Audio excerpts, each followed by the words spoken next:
I'm here at the 25th HPA Tech Retreat here in Palm Springs, and it's been a really good event. This is typically the only event worldwide that really covers the film aspect side of things as well as the broadcast side, and it really brings it together into a total media experience. And I'm here with Carl Paulson from Diversified. And Carl, what did you think of the first day's event? Thanks, Dan. The first day was called the TRX, or the Tech Retreat Extra, which I was fortunate to participate in one of the first panels on IP video, or The Floodgates Have Opened, I think was the title. Of a lot of enthusiasm. The room was packed with people. A lot of good questions, a lot of good responses. There was a whole variety of different kinds of discussions related to the industry, from the financial side to the continuation side to the future side. Mobile television was discussed. In addition to the papers and presentations, which are ongoing throughout the week, in a separate hall across the street is an innovation zone where new ideas and technology and applications to the motion picture, television industry, and so forth are presented and shown. There's probably 40 plus event attendees here. Little small booths, very quaint, very easy to talk to people, but it's where you can get the real lowdown of what's going on with new applications and new technologies in the industry. The tech retreats a very casual and open agenda, as well as when the food and the drinks and so forth are intermixed with the exhibits. You get a lot of chance to talk to people back and forth. It's very flexible and very open, and I can't say enough about it.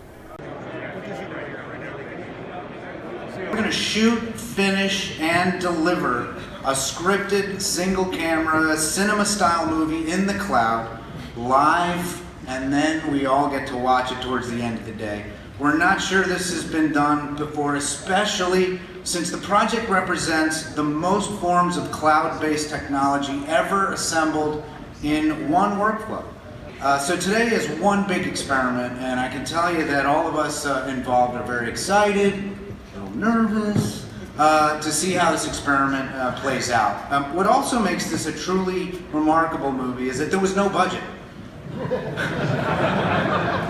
The whole day had both live shooting and complete production demos, which resulted in the completion of the movie, which I will cover in detail at the end of this video. Every morning, the attendees have the opportunity to have breakfast with various industry professionals, with each roundtable having selected topics. These are well varied and mainly technical, such as high frame rate movies, supply chain automation, post workflows, IP best practices, and AI.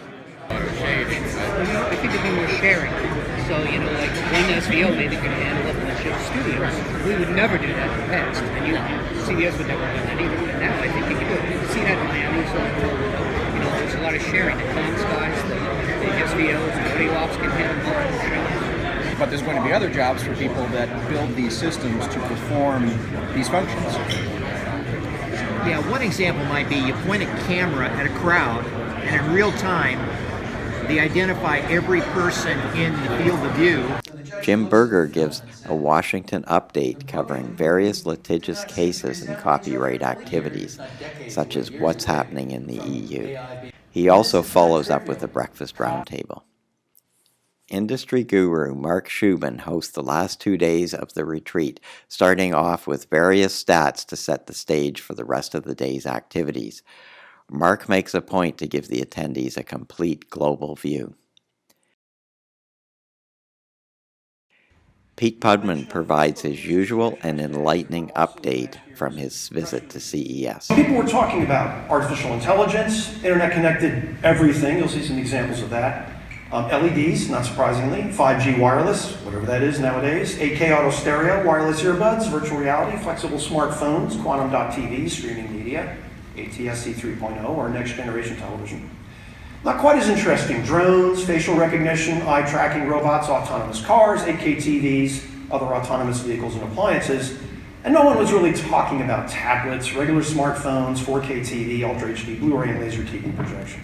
MediaKind's Matthew Goldman grills his panel of broadcasters Several other topics were covered in presentations and panels, including case studies and several sessions organized around the Movie Lab's 2030 vision.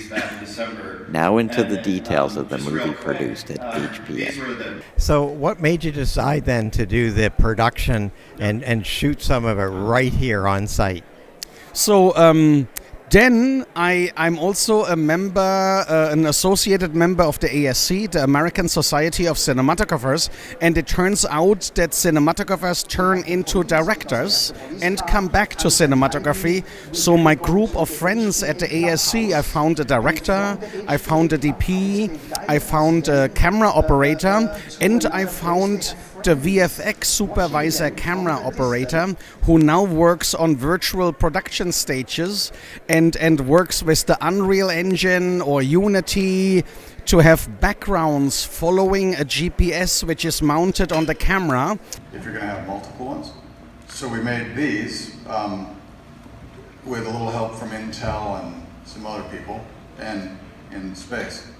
So if you have a sphere that is, whatever we're showing on these windows here can essentially extend all the way around us.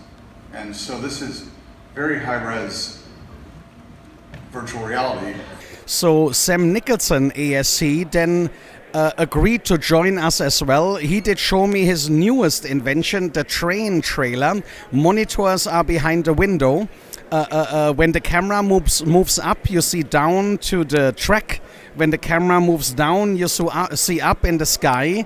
So here we said there we have a virtual set which is portable, which we can bring to Palm Springs. So we had a drone. A drone has to be in it because it's 2020. We had a drone flying out there over the golf course. We then had a train set.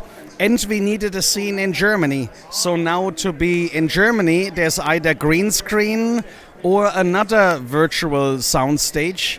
So or virtual production stage. So Lux Machina, a vendor who sits downtown, a VFX vendor, has a boxed system, 3 walls and a ceiling. And we could put our beer table in there and could put different German backgrounds in there, the grassland or the trees and the mountains, buildings, cows and sheep. So we actually were there with the camera team, looked through different backgrounds, and we picked that one to then virtually to be in Germany. Well, I think the whole cloud aspect was great. Obviously, you had a backup Dell Isilon system there just to be on the safe side, but we thought we go hybrid right away from the beginning on. We actually had a plan A, a plan B, and a plan C. Amazing what Frame.io is doing with the wireless connection to the video tab of the camera and the audio. We actually had instant dailies. Are you enjoying this beer? It looks delicious. Does anybody know where is Jay-Z? We're looking for Jay-Z. There he is, Hans. We already found it. We were everywhere. Hollywood. What you have done is you've taken cloud and you've advanced it 3 to 5 years. Everybody in the crowd sees it can be done. I guess what we now have to do is add the security layer on it. So the last 5%, if I think any of the 5 left Hollywood studios would not allow that we do it that way, we could, but we just now have to put a security layer over it. It's well worth attending. The tech retreat is just the best of all of the shows to go to throughout the year because it covers so many varieties of things, from film and motion picture production, as Stan said, all the way through to the future broadcasting. Every part of media is discussed. I highly recommend it.